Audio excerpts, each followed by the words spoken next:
بسم اللہ الرحمن الرحیم۔ السلام علیکم۔ سینٹرل جیل کراچی میں شوہر نے پھانسی پر لٹکنے سے پہلے آخری خواہش میں بیوی سے ہم بستری کرنے کی خواہش کی تو خواہش پوری کر دی گئی۔ جب وہ جیل کے اندر ہی بیوی سے ہم بستری کرنے لگا تو ایسا کیا ہوا جیسے دیکھ کر سارے پولیس والوں کی چیخیں نکل گئیں۔ توبہ! میں نے کمرے میں 2 خفیہ کیمرے نصب کر دیے تھے۔ اگرچہ یہ انتہائی غیر اخلاقی حرکت تھی مگر میں اپنے سے اوپر موجود لوگوں کے ہاتھوں مجبور تھا، اور یہ جیلر صاحب کی خواہش تھی کہ میں اس کمرے میں کیمرے لگاؤں جہاں اب سے کچھ دیر بعد ایک قیدی کو اس کی بیوی سے ملاقات کروایا جانا تھا۔ مجھے جیلر صاحب کی سمجھ نہیں آ رہی تھی کہ پہلے تو وہ ایک سزائے موت کے قیدی کی ایسی خواہش ماننے کو بڑی آرام سے راضی ہو گئے تھے جو انتہائی عجیب و غریب تھی، اور پھر اس کے بعد اس کمرے میں کیمرے لگوا کر تو انہوں نے حد ہی پار کر دی تھی۔ لیکن جیلر صاحب سے ہر قسم کی توقع کی جا سکتی تھی کیونکہ وہ اکثر ہی رات کے وقت بیٹھ کر شراب پیتے پائے جاتے تھے اور انہیں کسی بات کا ڈر خوف بھی نہیں تھا۔ شاید یہ ان کا عہدہ تھا جس کی وجہ سے انہیں کسی کا بھی خوف نہیں تھا، یا پھر ان کے اوپر تک کے تعلقات۔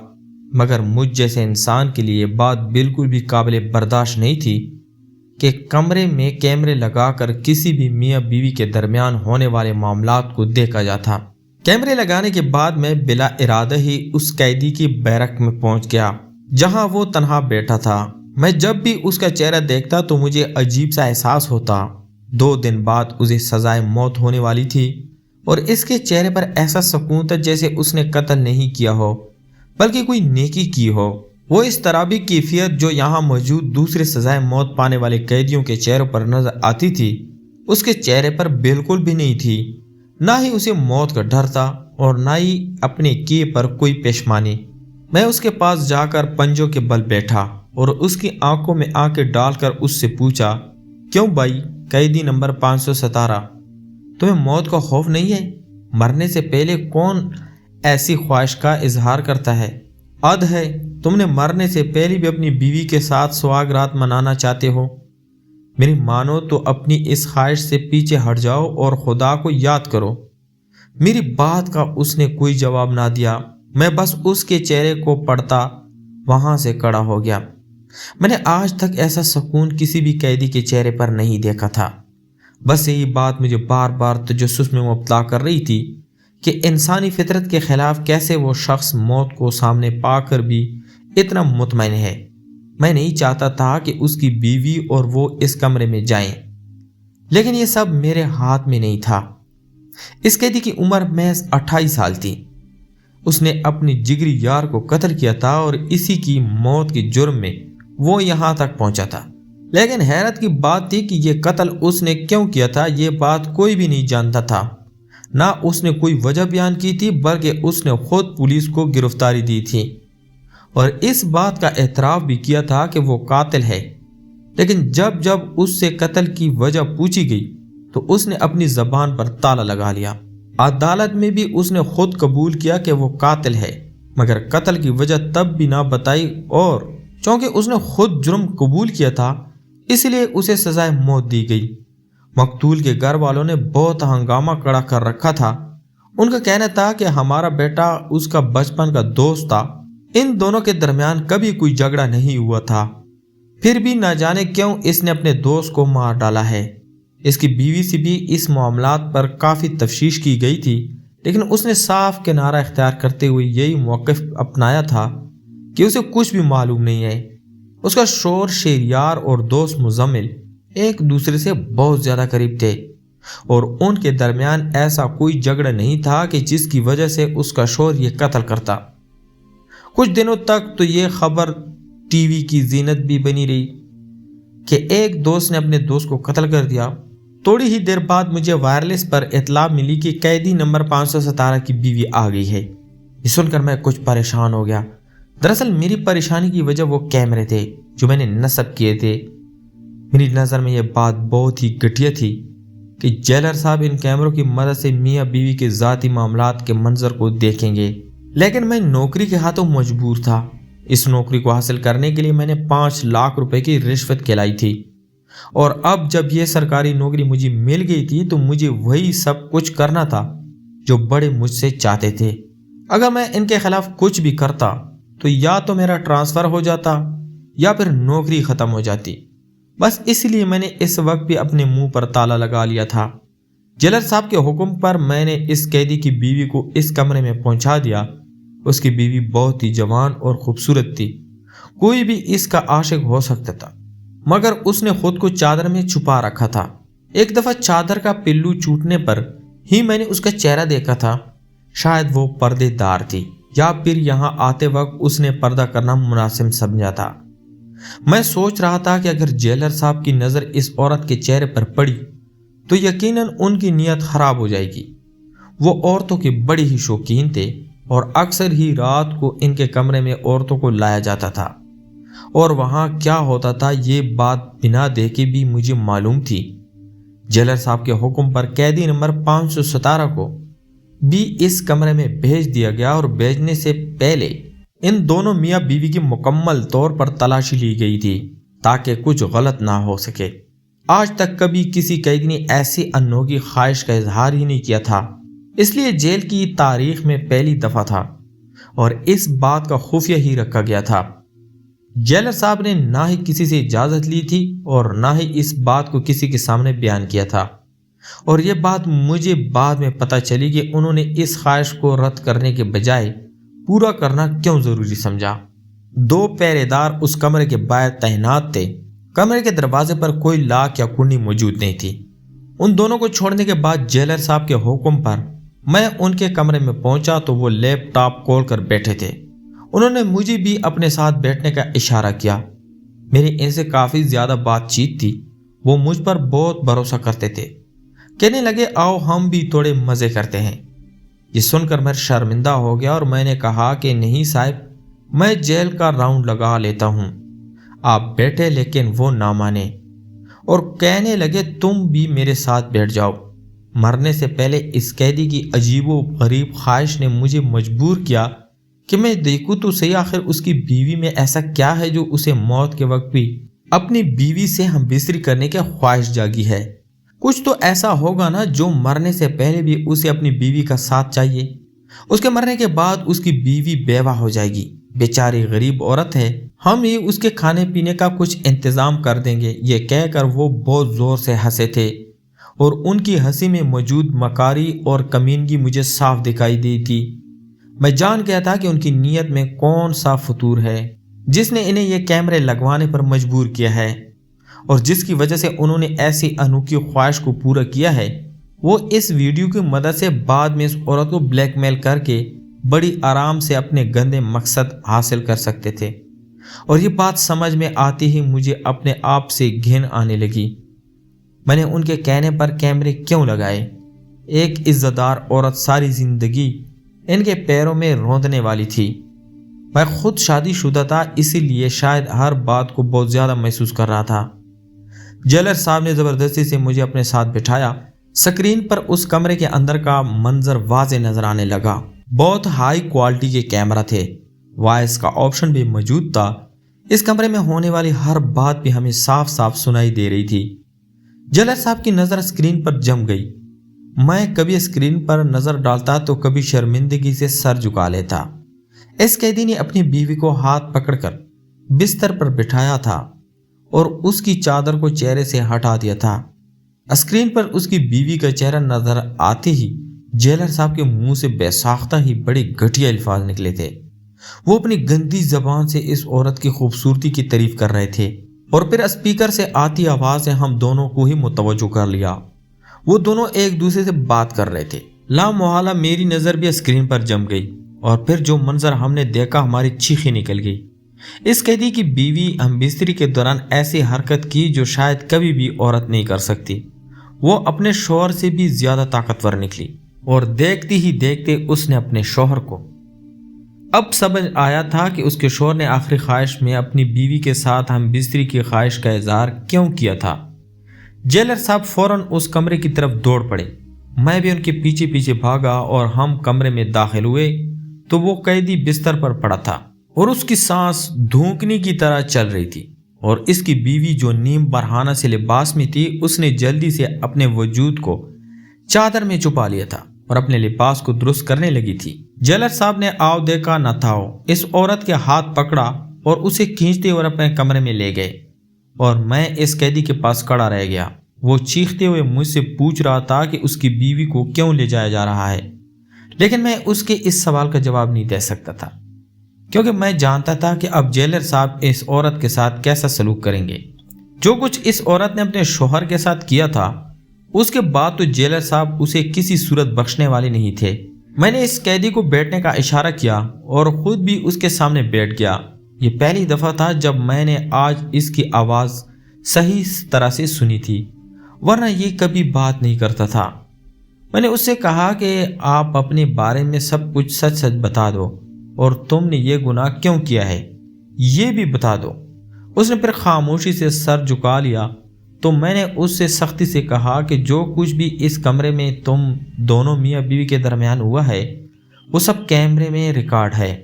اگر تم اپنے جرم کی وجہ نہیں بتاؤ گے تو یہ ریکارڈنگ دنیا کے سامنے پیش کر دی جائے گی، تمہاری بیوی کی عزت پامال ہو جائے گی، دنیا دیکھے گی کہ تم دونوں کے درمیان کیا ہوا ہے۔ اس لیے بہتر ہے کہ تم مجھے وہ وجہ بتا دو جس وجہ سے تم یہاں ہو، اور یہ بات بھی بتاؤ کہ تم نے کیوں آخری خواہش کے طور پر اپنی بیوی کو یہاں بلوایا۔ ریکارڈنگ والی بات سن کر اس قیدی کے چہرے پر ایک عجیب سا تاثر پیدا ہوا تھا، اور پھر اس نے آہستہ آہستہ ہر بات ماننی شروع کر دی۔ اس کا نام شہریار تھا۔ وہ کراچی کے ایک پسماندہ علاقے سے تعلق رکھتا تھا اور بچپن ہی سے اس کی اور مزمل کی بڑی گہری دوستی تھی، اس لیے اس کا دوست اس کی زندگی تھا، اور اپنے دوست کے بغیر وہ کبھی بھی کوئی قدم نہیں اٹھاتا تھا۔ دونوں دوستوں نے نہ صرف تعلیم ایک ساتھ حاصل کی تھی بلکہ ایک ہی کمپنی میں نوکری بھی کرنے لگے۔ نوکری کچھ بہتر ہوئی تو گھر والوں نے شادی کے بارے میں بات کی، اور پھر اس کی والدہ نے اپنی پسند سے اس کے لیے ایک لڑکی کا انتخاب کر لیا، اور اس طرح شہریار کی زندگی میں اس کی بیوی نور آ گئی۔ خوب دھوم دھام سے ان دونوں کی شادی ہوئی، اور اس کی شادی پر اگر کوئی سب سے زیادہ خوش تھا تو وہ اس کا دوست مزمل تھا۔ نور اپنے ساتھ اپنی اچھی قسمت بھی لے کر آئی اور شہریار کا پروموشن ہو گیا۔ مزمل اس جگہ پر رہ گیا جہاں وہ پہلے تھا، کیونکہ مزمل کا دھیان نوکری سے کہیں زیادہ دوسری چیزوں پر تھا، شاید اسی لیے وہ ترقی بھی نہیں کر سکا تھا۔ شہریار کی والدہ دوسرے شہر بڑے بیٹے کے پاس چلی گئی۔ یہاں شہریار اور اس کی بیوی نور ہی رہ گئے تھے، اور نوکری پر زیادہ دیر ہونے کی وجہ سے شہریار کو گھر کے چھوٹے موٹے کاموں کا مسئلہ ہونے لگا تھا۔ چونکہ مزمل کی پرموشن نہیں ہوئی تھی اس لیے اس پر دفتری کاموں کا دباؤ بھی زیادہ نہیں تھا، اس لیے شہریار اپنے گھر کے کام کاج اس سے کہتا اور اسے پیسے دے کر نور کو سودا سبزی منگواتا۔ سب کچھ بالکل ٹھیک چل رہا تھا، کوئی پریشانی نہیں تھی، لیکن پھر نور کا رویہ آہستہ آہستہ تبدیل ہو گیا۔ وہ ہر وقت پریشان نظر آتی، شہریار سے بات کرنے سے بھی کتراتی۔ ان دونوں کے درمیان عجیب سی دوری پیدا ہو گئی تھی، گھر میں بھی خاموش رہنے لگی تھی۔ شہریار اس بات کو بہت زیادہ محسوس کر رہا تھا کہ نور مستقل پریشان ہے، لیکن اس کے پوچھنے پر بھی نور نے کبھی کوئی جواب نہیں دیا۔ اور پھر ایک دن جب شہریار نے سختی سے نور سے پوچھا کہ کیا مسئلہ ہے، تو اس نے ایسی بات کہی جو شہریار کے وہم و گمان میں بھی نہیں تھی۔ اس نے بتایا کہ مزمل اس پر بری نظر رکھتا ہے اور اسے پریشان کرتا ہے۔ یہ سن کر شہریار غصے میں آ گیا، اسے اپنی بیوی بہت عزیز تھی، لیکن ساتھ ہی مزمل کی دوستی پر بھی پورا اعتبار تھا۔ وہ کہنے لگا تمہیں کوئی غلط فہمی ہوئی ہوگی، لیکن نور کا کہنا تھا کہ اس نے خود اس بات کو محسوس کیا ہے۔ شہریار کو نور کی بات پر ہرگز بھی یقین نہیں آ رہا تھا، اور پھر اس نے سوچا کہ نور کو ہی کوئی غلط فہمی ہے۔ معمول کے مطابق اس نے اگلے دن بھی مزمل کو پیسے دے کر کچھ سودا بتا دیا جو اسے دفتر سے واپسی میں خریدتے ہوئے نور کے گھر پہنچانا تھا۔ مزمل خوشی خوشی پیسے لے کر نکل گیا تو شہریار کے دل میں یہ بات آئی کہ اسے بھی پیچھے جا کر دیکھنا چاہیے کہ نور ٹھیک کہہ رہی ہے یا پھر اسے کوئی غلط فہمی ہے۔ مزمل کے پیچھے جب شہریار گھر پہنچا تو اس کے ہوش حواس ٹھکانے آ گئے۔ وہ ڈرائنگ روم کے دروازے پر ہی رک گیا۔ مزمل اور اس کی بیوی ڈرائنگ روم میں بات کر رہے تھے اور ان دونوں کی باتوں نے شہریار کو ہکا بکا کر دیا تھا۔ نور کہہ رہی تھی کہ بس مزمل بہت ہو گیا، اب تم اپنی حد میں رہو، اور مزمل اس سے کہہ رہا تھا کہ اگر نور نے اس کی بات نہ مانی تو وہ زبردستی اپنی ہر حد پار کر گزرے گا۔ ایک لمحے ہی میں شہریار کی نظر میں دودھ کا دودھ اور پانی کا پانی ہو گیا۔ وہ جان گیا کہ نور جو کچھ کہہ رہی تھی وہ سب کچھ سچ تھا۔ نور کی پریشانی وجہ بھی اسے سمجھ آ گئی تھی، لیکن اس میں اتنی ہمت نہیں تھی کہ وہ ان دونوں کے سامنے جاتا۔ جس دوست پر اسے بہت مان تھا، جس پر بھروسہ کر کے وہ اسے اپنے گھر بھیجا کرتا تھا، اسی دوست نے اس کی پیٹھ پر خنجر گھونپا تھا۔ مزمل کی خاطر تو اس نے نور کی ہر بات کو بھی جھٹلا دیا تھا۔ وہ واپس الٹے قدموں گھر سے باہر نکل گیا۔ اس بات کو دو دن گزر گئے تھے۔ شہریار کے دل میں ایک آگ سی جل رہی تھی۔ اس نے اپنی بیوی نور کو رہنے کے لیے میکے بھیجا اور خود دفتر سے واپسی میں مزمل کو اپنے ساتھ اپنے گھر لے آیا۔ وہ مزمل سے جاننا چاہتا تھا کہ اس نے ایسا کیوں کیا، لیکن جب یہی بات اس نے مزمل سے پوچھی تو مزمل نے جو کچھ اس سے کہا وہ سن کر اسے مزید غصہ آ گیا۔ مزمل نے نور پر الزام لگایا تھا کہ نور اسے جان بوجھ کر اپنی طرف راغب کرتی ہے، وہ ایک اچھی عورت نہیں ہے۔ مزمل نے شہریار کو بتایا کہ نور کے پہلے بھی کئی لڑکوں کے ساتھ چکر تھے، اس کا کردار ٹھیک نہیں ہے۔ یہ سن کر شہریار طائش میں آ گیا۔ اپنی بیوی کے حوالے سے ایسی بات اس سے برداشت نہ ہوئی اور اس نے غصے میں مزمل کو مارنا شروع کر دیا۔ مزمل جوان مرد تھا، اس نے بھی پلٹ کر ہاتھ اٹھایا تو شہریار نے غصے میں وہاں رکھی فروٹ کاٹنے والی چھری اٹھا کر اس پر وار کیا، اور یہ سب کچھ اتنا اچانک ہوا کہ سیدھے مزمل کی شہ رگ ہی کٹ گئی۔ کچھ ہی لمحوں میں مزمل نے اسی کمرے میں دم توڑ دیا، اور جب شہریار کو ہوش آیا تو سب کچھ ختم ہو چکا تھا۔ اس نے خود ہی پولیس کو فون کر کے اطلاع دی، کیونکہ وہ کوئی ادھی مجرم نہیں تھا، وہ خود بھی صدمے میں تھا اس نے کیا کیا ہے۔ اور پھر شہریار نے خود ہی اپنا گناہ قبول کرتے ہوئے اپنے آپ کو پولیس کے حوالے کر دیا۔ جس کسی کو بھی یہ خبر پتہ چلی کہ مزمل کو شہریار نے قتل کیا ہے تو وہ حیران رہ گئے۔ ان دونوں کی دوستی کی مثال تو ایک زمانہ دیا کرتا تھا، اس لیے کسی کو بھی یقین نہیں آ رہا تھا، نہ شہریار کے گھر والوں کو اور نہ ہی مزمل کے گھر والوں کو۔ پولیس نے تفتیش کا دائرہ بڑھایا، لیکن کوئی ایسی بات پولیس کو پتہ نہ چل سکی جو اس قتل کی وجہ ہوتی۔ لاکھ پوچھنے پر بھی شہریار نے قتل کے پیچھے کی کوئی وجہ پولیس کے آگے بیان نہیں کی، اور نہ ہی عدالت میں۔ پولیس نے نور کی بھی بیانات لیے تھے، لیکن وہ اس وقت گھر پر ہی موجود نہیں تھی، وہ اپنے میکے گئی ہوئی تھی، اس لیے اسے بالکل بھی اندازہ نہیں تھا کہ شہریار نے مزمل کو کیوں مارا ہے۔ اس نے مزمل کے خلاف تھوڑا بہت شہریار کے کانوں میں زہر انڈیلا تھا، لیکن اسے یہ اندازہ نہیں تھا کہ شہریار یہ کر گزرے گا۔ اپنی عزت کو بچانے کے لیے اس نے پولیس کے آگے کوئی بات نہیں کی تھی۔ 4 مہینے کیس چلنے کے بعد شہریار کو سزائے موت کی سزا سنائی دی گئی تھی، لیکن حیرت کی بات تھی کہ سزا سننے کے بعد بھی شہریار کی آنکھوں سے کوئی آنسو نہیں گرا تھا، وہ بالکل خاموش تھا۔ ایک بار اس سے جیل میں ملاقات کرنے کے لیے اس کی بیوی آئی تھی، لیکن بہت ہی سرسری ملاقات تھی، اور پھر شہریار نے مرنے سے پہلے اپنی بیوی سے ہم بستر کی خواہش کا اظہار کر دیا۔ مجھے اور جیلر صاحب کو لگا تھا کہ وہ شاید اپنی بیوی سے بہت محبت کرتا ہے اور اسی لیے اس نے آخری دفعہ ملنا چاہتا ہے، لیکن اسکرین پر نظر آنے والے مناظر تو کچھ اور ہی بیان کر رہے تھے۔ جب اس کی بیوی اس سے ملنے کے لیے آئی تو اس نے اسے اپنے سامنے بٹھایا اور اس سے کہنے لگا کہ تمہارا سچ مجھے پتہ چل گیا ہے، میں جان گیا ہوں کہ گناہگار مزمل نہیں بلکہ تم تھی۔ یہ کہہ کر اس نے اپنی بیوی کے لباس کو اس کے وجود سے کھینچا اور کہنے لگا تمہیں خود کو بے آبرو کرنے کا بہت شوق تھا، آج میں تمہیں بے آبرو کروں گا۔ یہ سنتے ہی اس کی بیوی بول پڑی کہ کل تمہیں سزائے موت ہونے والی ہے اور تم چاہ کر بھی اب خود کو نہیں بچا سکتے۔